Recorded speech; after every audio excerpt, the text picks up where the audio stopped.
75% of our cases, we get the relief the taxpayers ask for.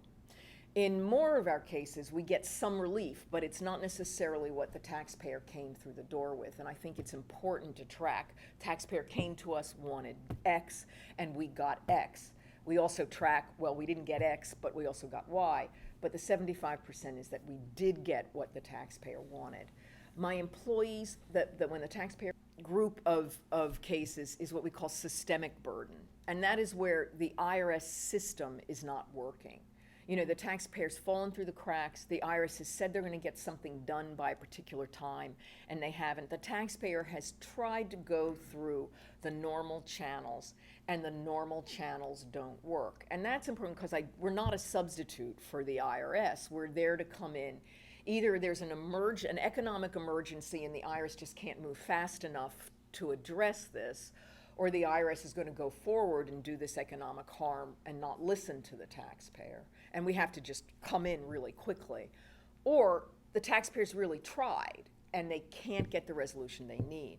We also have a category that I call the taxpayer rights category. It doesn't fit neatly in either one of them, but it really raises some issue of taxpayer rights. You know, the IRS is saying saying they're not going to give the taxpayer a right to appeal. Well, I believe that the taxpayers have a fundamental right to appeal, and we're going to take that case, even though the normal IRS procedures say the taxpayer doesn't have a right to appeal and there's no immediate economic harm. We're going to take that case. And the fourth category is where I've decided that there's a category of cases that we are going to take on the basis of public policy. And I'll give you an example there. A few years ago, Congress authorized the IRS to use private debt collectors to collect tax. And I know many countries use private debt collectors and many states do, but I believe that the collection of tax is an inherently governmental function and should not be contracted out. And I disagreed with that legislation, but once it was passed, had to work to make sure that taxpayer rights were being protected. And I was very concerned about how the private debt companies were going to treat taxpayers. So as a matter of public policy, I said any case dealing with a private debt collector, whether they meet any of our other criteria for coming in, they come in. This category of cases will come into the taxpayer advocacy because I want to know how these people are treating taxpayers. And it would give us a body of work that we could see and then make recommendations. So that's the case advocacy function. Then the law says the other prongs of your mission are to identify the administrative causes of those problems that you're seeing, and then identify the legislative causes of those problems. So I have the ability to look at the law, the tax law, and say, you know, Congress, how you've written this, you have the unintended consequence of creating this burden on taxpayers, and they can't get it right. And then the fourth prong is to say, make administrative and legislative recommendations. So administrative to the IRS and legislative to Congress. And I am, in fact, the only IRS employee who can go directly to Congress without going through the Department of Treasury to get permission for my legislative recommendations. The commissioner has to get his legislative recommendations and his testimony to Congress approved before he's able to give it. I just give my testimony to Congress and then hand it over to the IRS and Treasury after I've given it to Congress. And the same thing with my legislative recommendations. Now, that's not to say I don't work with Treasury, but the idea is that Congress, that's another way of building up the independence of the office.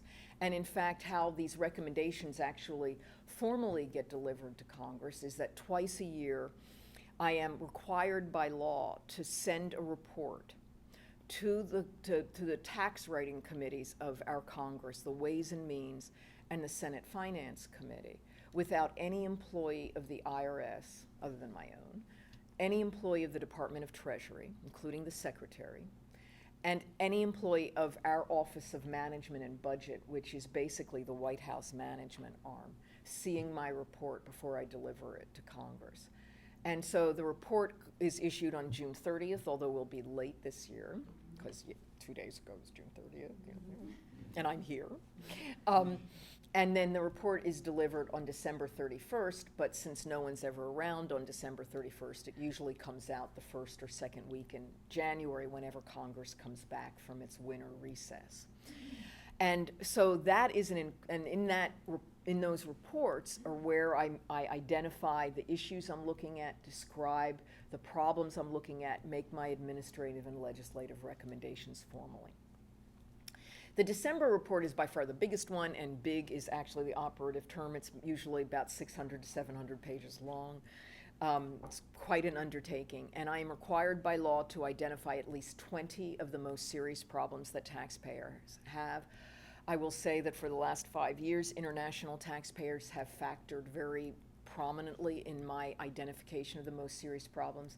There was one year that we made the large business and international operating division of the IRS totally paranoid because we had 6 most serious problems that were all about their taxpayers: International Taxpayer Service, FBAR, FATCA, on and on and on.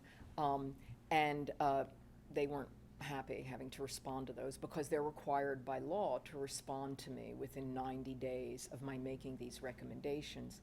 In my June report, we publish the IRS responses so that you see this transparency. You see our identification of the issues in the December report.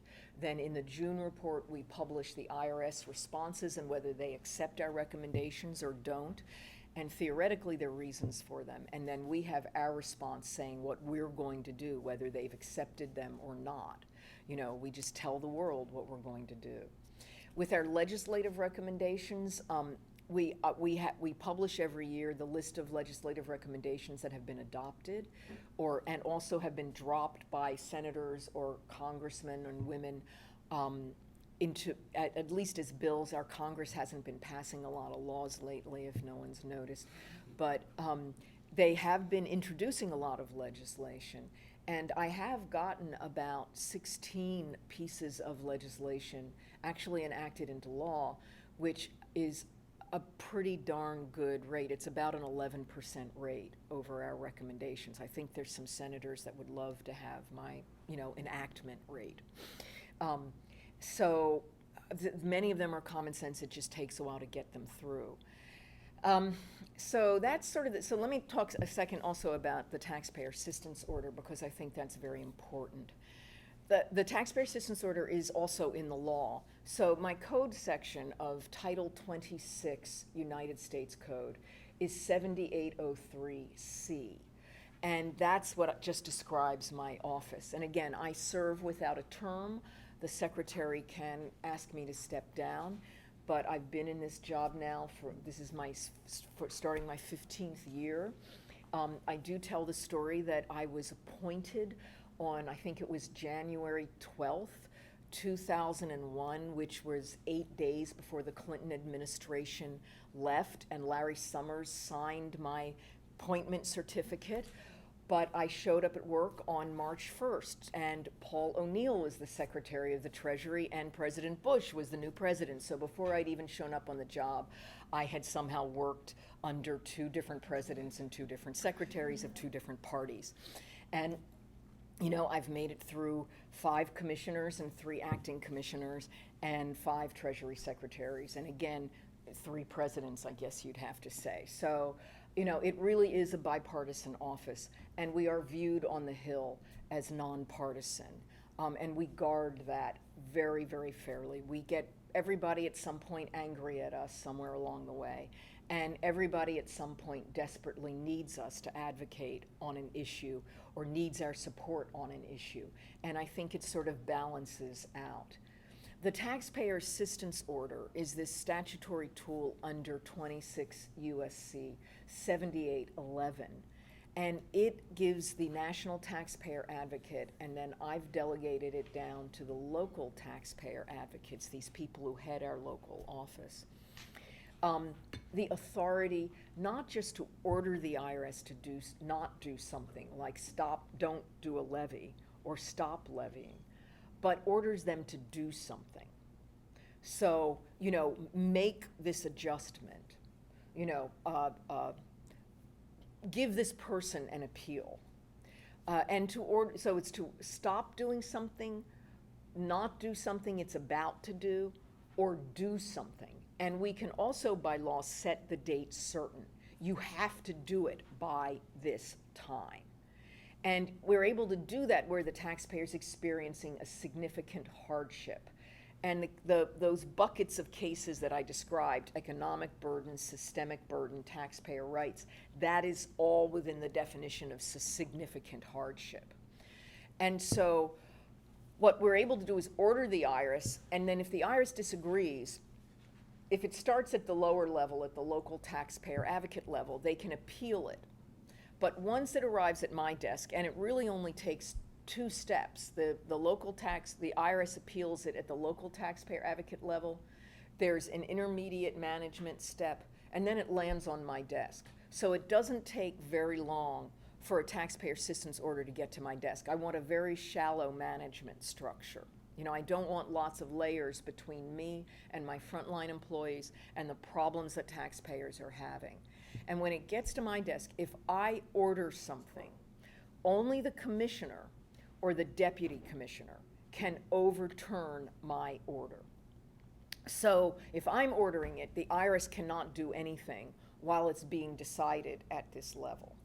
Now, there's a little debate right now because the law says only the law says only the national taxpayer advocate or the deputy commissioner or the commissioner can overturn an order that the national taxpayer advocate issues. And there might be some time where I'm overturning my own order, but I'm not sure quite what that means. But I believe that I should send it first to the deputy commissioner to see if the deputy commissioner will get it right. You know, I want to work through the management chain. The commissioner maintains, because he's presidentially appointed, that he does not get involved in individual taxpayer cases.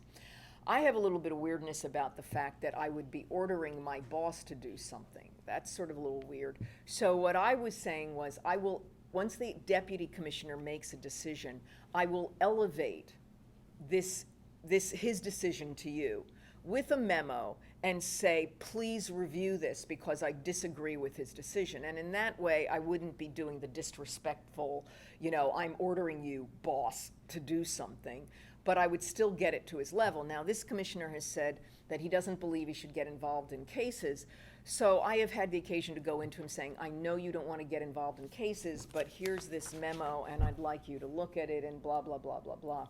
So we're working this out. My advice to the IRS is they really need to accept my way of my proposal about how to deal with this, because Congress is eventually, as it has done in the past, going to come in and tell you how it's going to be done in the law. And it's going to be a lot less favorable to you if I'm having to go to Congress saying, I have these cases and the commissioner's refusing to look at them.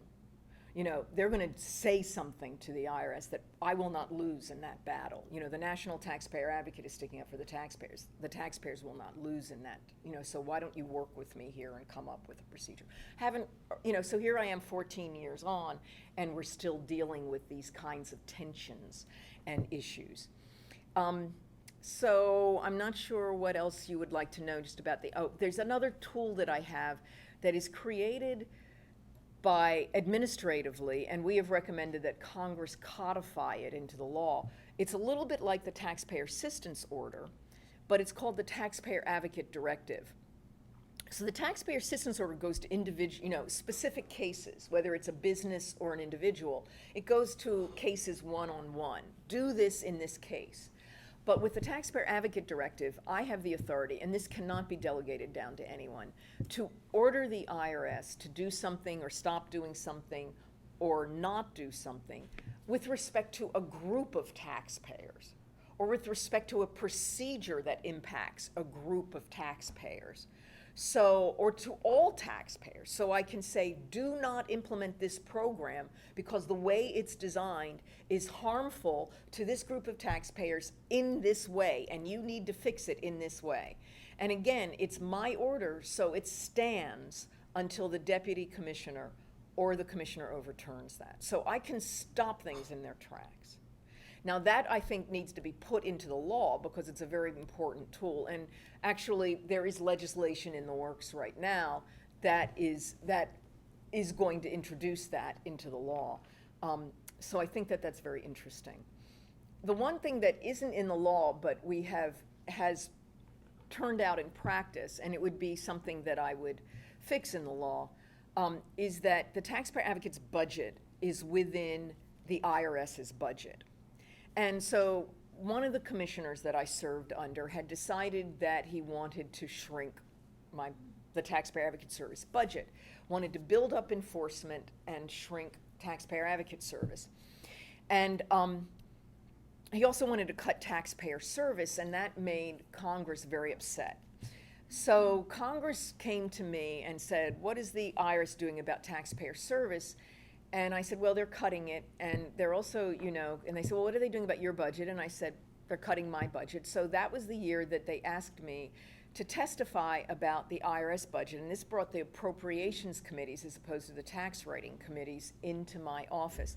And it was a little uncomfortable because here's the commissioner sitting here on the panel, and I'm sitting right there, sitting next to my nominal boss, and he's saying what he thinks the IRS needs, and I'm saying what I think the IRS needs. And I thought, well, this is interesting. And that was also the same year that my boss tried to fire me.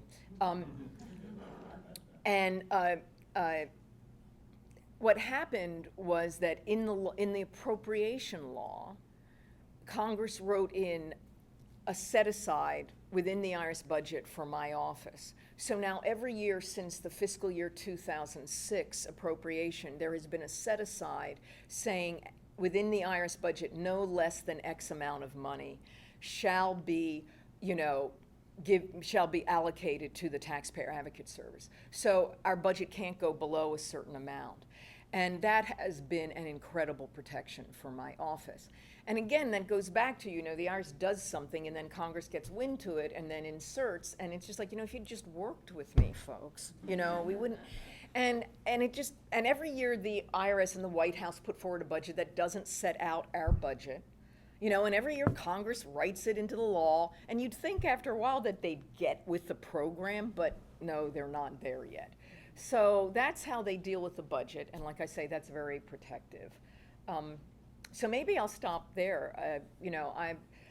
I've testified before Congress. I counted it up the other day, over 60 times. That's sort of a record, I think. It's a lot of testimony over the years. Some of it's just a result of the longevity. I've done it 3 times so far this year, so one was written testimony, twice were appearances. So there we go. Questions on that? Yes? What happens if you order the IRS to do something or not to do something and they refuse? They refuse regularly. I will say, what happens is that we threaten the order a lot more than we actually have to issue an order. We're now ordering, of my 75 local taxpayer advocates who have that authority, last year they ordered about 400, and they actually issued 424 taxpayer assistance orders. Most of the time, in most of our cases, we just send over to the IRS, look, here's the information, look at it. We ask them, pretty please, do what we're asking you to do. And most of the time they do it. So when they won't do it, you already have this dispute. And then you threaten, politely, but you say, okay, I'm going to have to my frontline employee, my case advocate who's actually working the case, will say, I have to elevate this now to my local taxpayer advocate who's going to talk to your manager, IRS employee. And saying that just miraculously solves so many problems. The idea that a manager would start looking at what you're doing, nobody wants that. So then they will say, oh, well, maybe we can find a way. Let me think about this again. We have actually decided that we're going to start tracking how many times we threaten a taxpayer assistance order just to find out what the impact of that is. But then even when they say, well, go ahead, or we have the conversation with the manager, and unfortunately we're seeing that more and more as the IRS budget gets, cut and cut and cut in the IRS, in the United States budget situation. And the IRS, last year's budget was shrunk by, with counting inflation, between 2010 and fiscal year 2015, there has been a 17% real cut. And this coming year, it's about an 8% cut going into next year, which I don't even know how we deal with an 8% cut in 1 year. It's huge. And so the IRS's response is that they're not being responsive. They're not being responsive to us. They're not being responsive to taxpayers. Everybody's overwhelmed. And they don't want to talk to anybody. They just want to get through their work. And getting through their work means they get the wrong answers because they're not talking to anybody. So we're seeing more that we can't get things resolved at that second level and that we have to issue a taxpayer assistance order. And when you do that, they're not easy issues. Maybe about 50% of them, you look at them going, why wouldn't you get an answer to this down at this level? Why are you digging your heels in? But the other ones, we're saying to the IRS, your existing guidance is wrong. I've got this guidance over here, and I've got a taxpayer over here that has different facts and circumstances, and you don't have anything out there, and you need to look at this taxpayer in light of their facts and circumstances. And they're saying, well, they don't meet our requirements. I'm like, well, I know that, but you've got new facts, and I really don't care what your guidance says. It's not the law, and we need to go up to the law, and we need to apply the law to the facts of this taxpayer as we find them, and this is what you have to do. And people down below don't want to make that decision. So a lot of times it takes me getting to the head of office, like the head of Large Business International, or the head of Small Business Self-Employed, that oversees all those employees, to say, you need to make a policy decision here. And sometimes I have to call in counsel and say, is there any legal prohibition for you doing this? And they'll say, no, it's a policy call. And that might take months. We have an issue right now that I've been working on since 2010. It is one of the most appalling things that I've ever seen the IRS do. It deals with taxpayers who are victims of return preparer fraud, where the tax return preparers have stolen their refunds. And the IRS has been saying for years that the taxpayer just has to go against the preparer and sue them in state court or something to get their refund back. And it's just like, no. When the taxpayer's identity has been stolen, you pay that money out to the identity thief, but you also give the taxpayer. Why aren't you doing it here? And the IRS has known since 2003, when our counsel first opined, saying there's no legal impediment to giving out a second refund. And the IRS has refused to do this. They were told in 2010, in 2011, and in 2012 by counsel. We got legal opinions in each of those years, and the IRS refused to do it. I have issued taxpayer assistance orders. I have issued 3 taxpayer advocate directives on this case, whittling it down, and the IRS will say, oh, well, we'll do it in this instance, but not in these instances. No, you will do it in these instances. I have sent these cases out to the low-income taxpayer clinics that are receiving these grant funds now around the country to litigate. And it was just 2 weeks ago that the IRS finally sent us some draft guidance doing what I had ordered them to do, back in 2010, and what counsel said they were allowed to do back in 2003. And ironically, what they did was they said, well, we'd like you to look at this guidance and give us a response back in 3 days. And I was like, you know what? You've had since 2003, to get this done. You are not getting this back in 3 days. And, you are not moving forward with this until you hear back from me. So we have a lot of concerns about it, but that's sometimes, and we have, there are 1,000 cases or so wandering around with this issue. And these taxpayers have refunds waiting for them from 2008. We have taxpayers who have actually, they went to the Criminal Investigation Division of the IRS. The Criminal Investigation Division took their testimony, referred it over to the Department of Justice. The Department of Justice prosecuted the return preparers. The taxpayers were witnesses in the trial, and the return preparer is serving time. And yet the IRS will not give this taxpayer the refund that we know this preparer ripped off on them. And I don't know how you comport that with due process or anything like that. That's what the litigation would be all about. But we may be able to avoid litigation. So that's one of those ones where what I do is I just write about it, I speak about it, I talk to Congress about it, I do all sorts of stuff. I think that part of the thing about where the IRS says no, we've had a lot of instances where the IRS has said no in the beginning, and then after about 4 or 5 years, when they've tried everything else and none of that else has worked, they come back to our recommendation and they try it and it works. And, I've said in some of these things like, okay, now your pattern here is that you do everything else and then wait 5 years and then do, so we're making some recommendations this year. Can you not wait 5 years? Can you just try our recommendation, please, so we can get all this stuff in between out of the way? But I think it's just that they have to have a process. They're very slow, they're very conservative, they don't like change. And we may be saying, you're thinking about this all wrong. And you've got to do a paradigm shift, and it takes them a while to do a paradigm shift. So you have to have a lot of patience in this job, and you have to not give up. And I absolutely do not give up. I mean, I'm very, very stubborn. I have to feel like I want to be open to know that I may miss something, and that's why it's important to have that dialogue with the IRS. Is there something that is really causing them to say no? It might be that then I'd say, well, explain it to me, and then I go, oh, okay, well, I understand why what we're recommending wouldn't work, but how about if we did this? Would that accommodate your concerns, but we could get a solution? If I don't have that dialogue, and that's why being inside the IRS is very helpful. Even if it's not in a formal environment, in an informal environment, sometimes I can find out what's really driving them saying no.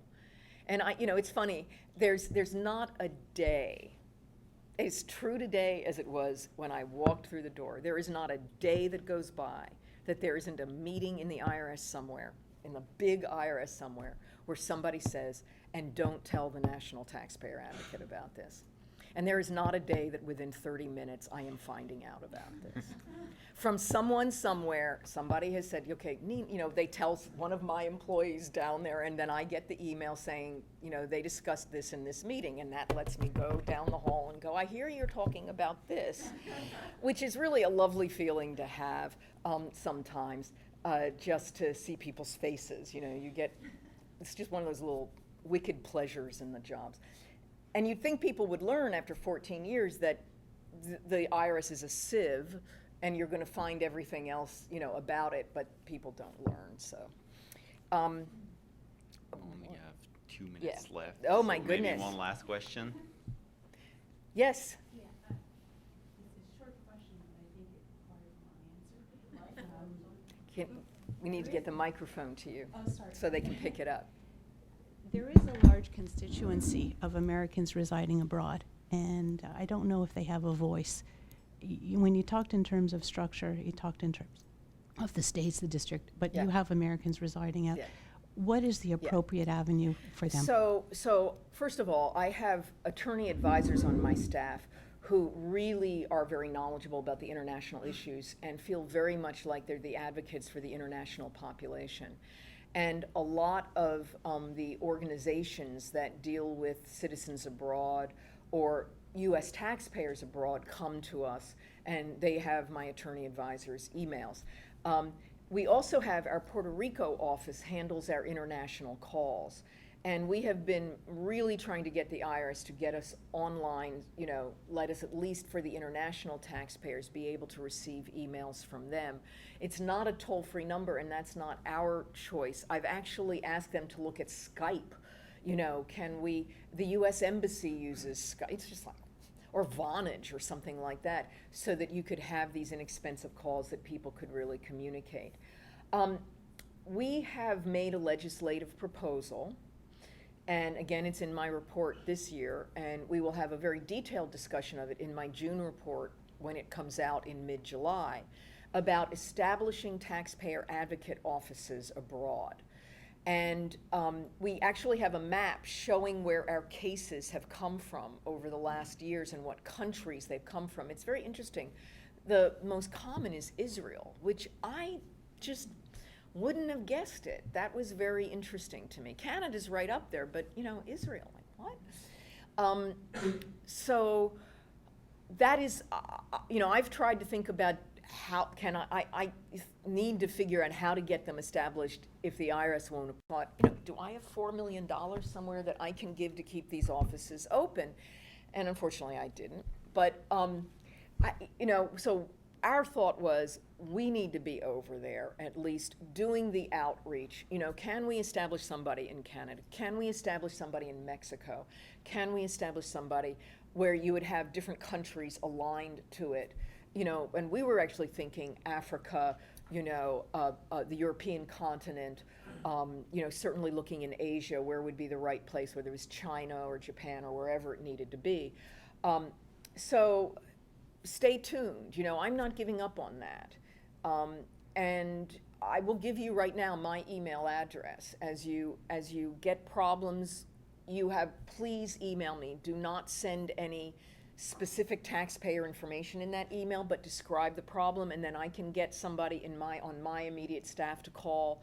And if you have a case, we can get it assigned to a case advocate and get it resolved. And again, it's business, it's individuals, it doesn't matter. We take our taxpayers, they're all types. So and this is my actual email, Nina, Nina, .Olsson, and it's Swedish derivation, so you spell it with an O, Olson, @irs.gov. Nina, Nina, .Olsson, @irs.gov. And I really do respond to my emails. It just might take me a while, but I don't ignore them. And you know, read our annual reports, because we have really been writing about FBAR and FATCA, and we have a big piece on FATCA coming up in the June report. We've made legislative recommendations, we've made administrative recommendations. Going back to 2009 and the original Offshore Disclosure Initiative, I mean, I always shoot a taxpayer advocate directive about that because I believed it was so poorly designed. It took them 3 years to adopt some of my recommendations, and they have slowly and sure like been changing the procedure to adopt some of my recommendations. My problem with it is it started from the wrong assumption. It started from the assumption, as most tax administration starts from, which I think is completely wrong, that most taxpayers are non-compliant.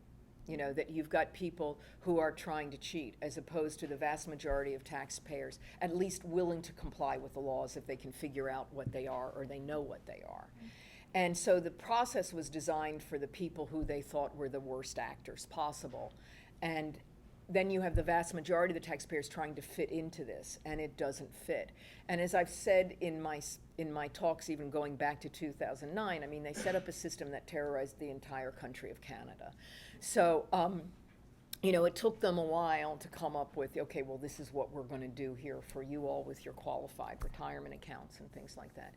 But it's based on a wrong premise, and you can tinker around the edges. They will never throw it out completely, which is what I think they need to do, and start afresh. But they're much better off than they were. But I think the problem is where they come from, and I will continue to say that. And we have our cases, and so if you have cases where you're caught up in these things, certainly bring them to us. I have very skilled staff, and we have been successful in some pretty contentious cases that have taken a long time to resolve, but we have not given up. So that's our story. I'll stay around if people want to chat. We have actually, we put in the schedule till 9:15, so if there are any questions, feel free to. Oh, leave good. on the evening. Great. You have, yeah. Yes, well, I have a question regarding maybe, you mentioned the IRS using fax, and do you think that IT could solve some problems with that the taxpayers experience? Well, you know, the IRS really wants to go in the digital direction.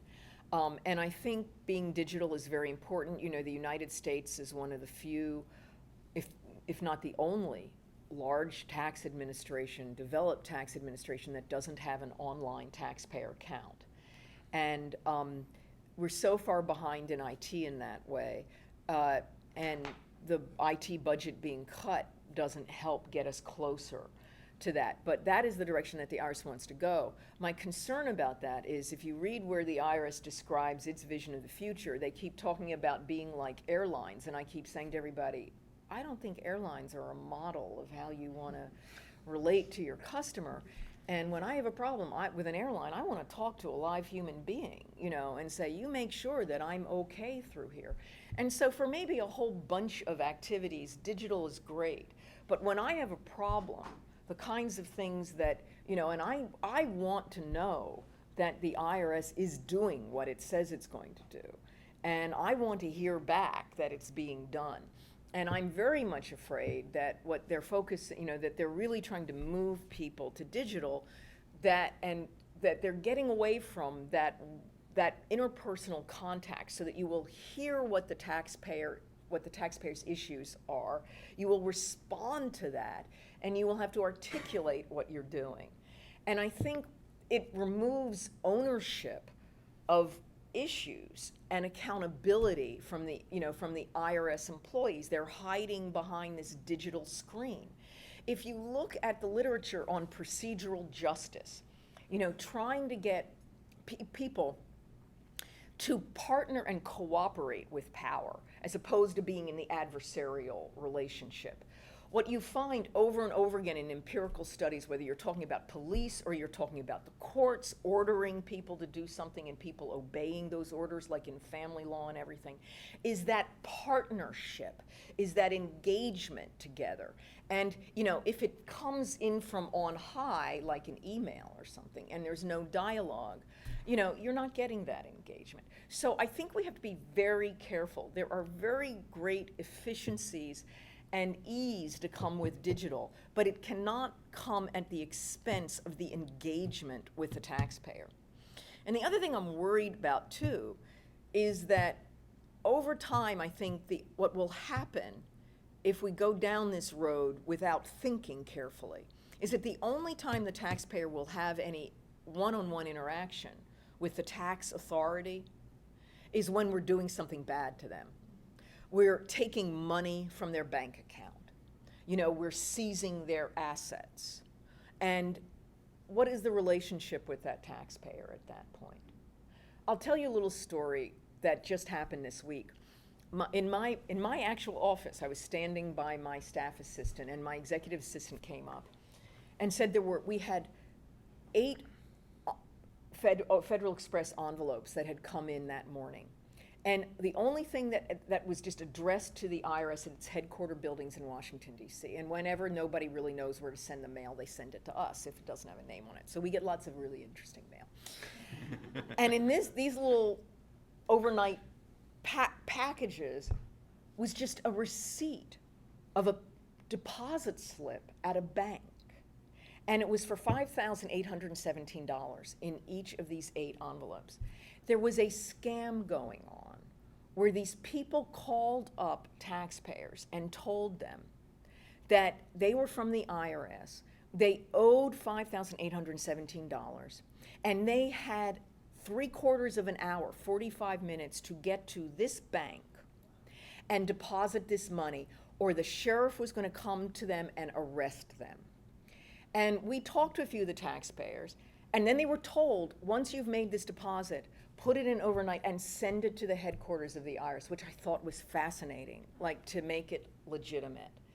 And they even said, you know, I'm from the IRS, you know, call us back. So they had the taxpayer call them back. They had picked up all these little traits to sort of avoid against scams. And we thought, you know, this is awful. I mean, it's just awful. And we alerted the criminal investigation. We alerted justice, you know, about this particular scam so we could get word out about it. But I really had to stop and think. We live in the United States today where at least 8 human beings thought the IRS was capable of calling you and saying, we just assessed this tax, we've sworn out a warrant for your arrest, you have to make this payment in 45 minutes. What does that say about how people view the IRS? You know, and that, I just, you know, I'm still working on that one. That's a big issue for me. Scary. Tragic. Can I ask you something? Yes. Not only, you know. Microphone. You know, when you get a letter from the IRS and you are a non-resident of the U.S., all the phone numbers, anything I know. on there do not work. You have to write a letter, which, if you're lucky, you get an answer back in 6 months. In the meantime, your clients are receiving, by the way, my client yesterday got delivery of something that only had her name and Montreal. The Canadian Post Office is a miracle. They found her. It didn't have her street, it didn't have her apartment number. Anyway, the point I'm making here is this is like a bizarro situation for anybody who doesn't happen to live in the United States. Well, you have my email address. You can, that's a systemic case, if not an economic burden. And you can get to us and we will track down and get the IRS to pay attention to that issue. Okay, I mean, seriously, you know, what has happened with the IRS budget is that this past year for the filing season, you know, from January 15th to April 15th, the level of service on the phones, for taxpayers trying to get through to a live human being was 37%, which means fewer than, you know, basically slightly more than 3 calls out of 10 that wanted to get through to a live human being got through, and you had to sit on hold for 24 minutes. And if you're calling from South Africa and it's a toll call, just give up. I mean, there were lines where it was 11, the level of service was 11%. Basically, 1 out of 10 calls got through. And there are just not enough human beings answering those calls, and they're disconnecting a lot more people. They have something called the courtesy disconnect. You get a message saying, thank you for calling us, we can't handle your call right now, clunk. And they've done it a lot earlier in the system because they don't want people to wait for an hour and then get the courtesy disconnect, but you may also get the courtesy disconnect after you've waited an hour. They use it though at the upfront. This is one of the most serious problems. It has been the most serious problem for taxpayers. It's this battle that the IRS is in right now with the Congress. They're very upset about how we treated nonprofits, political nonprofits, and sort of some of the way that the IRS is spending money. So their theory is to withhold money from us until we can prove that we spend it wisely. But the taxpayers are being harmed. And that's why, you know, and then the same people who answer the phones are also the same people who process the mail. So if you move people from the mail, then the phones get behind. I mean, you know, if you move people from the mail to the phones, you get caught up on the phones, but the mail gets behind. If you move people from the phones, then you have to wait a really long time. And it's a mess on either side. And what the taxpayers do, they can't get through on the phones, they keep calling and calling and calling, and then they send a letter, and then the letter doesn't get answered, so they call again, and then they send another letter, and the first letter hasn't even been answered, and then you've got a second letter. And then when you do get through, the IRS assister can tell that you've sent a letter, but they can't see the letter because it hasn't been put on our system because we're behind. It is abysmal. I have never seen anything like it. That's what we're saying in our June report. We're actually using Dickens in our June report. You know, it's the tale of two cities. We got through the filing season with the Affordable Care Act. So maybe that was the best of times, but if you were a taxpayer and needed to talk to the IRS, it was the worst of times. Why is it that you cannot use email? I don't understand that. The IRS IT people say that they don't yet have the system secure enough. How taxpayers should authenticate, and how to wall off email from the rest of our data, which is so important. Now, why other countries are able to do this, I don't know. The IRS is doing a pilot. They were supposed to start it last December. It's been pushed back to starting this December. My folks will be part of that pilot, and we are trying to advocate that international taxpayers be the first group where it's rolled out to so that they can communicate by email. But it'll be a very clunky thing, like you'll have to download a product and sign into it so that you're working in an encrypted environment. So I wonder whether some taxpayers will be able to do, and you have to authenticate yourself, and maybe you can, maybe you won't. So we'll see how this pilot works. I don't, people say to me, oh, it's security, and I don't have the skills to be able to say to them, is this true? or not. I can only tell you what they say. It's very strange to me. And we have criticized them a lot about the online experience. One thing I want to say is that in November 18th and 19th of this year, we are having an international conference on taxpayer rights in Washington, D.C. And Allison Christian from McGill is going to be on one of the panels. And we will have people from all over the world coming to talk about taxpayer rights and the role that they play and how tax administration could be designed, a lot of concepts about procedural justice and things like that. So I'll get that information to you, and you can get it out through the Tax Foundation, and registration will be available if you want to come down to Washington, D.C. It will be fun. It will be held in the archives, and that's a really interesting building, and you will be able to see the Declaration of Independence, the actual one, and the United States Constitution, and the one of the Bills of Rights, and we have a Magna Carta. So that is an incredible document to actually see the physical, one of the few extant physical documents with the seal of King John still attached, which is really darn neat. And so that's very fitting to have the Taxpayer Rights Conference there. So, Great. We'll wrap it up. yes. Thank you very much for being here today, and we look forward to hear from you soon. Okay. Thank you.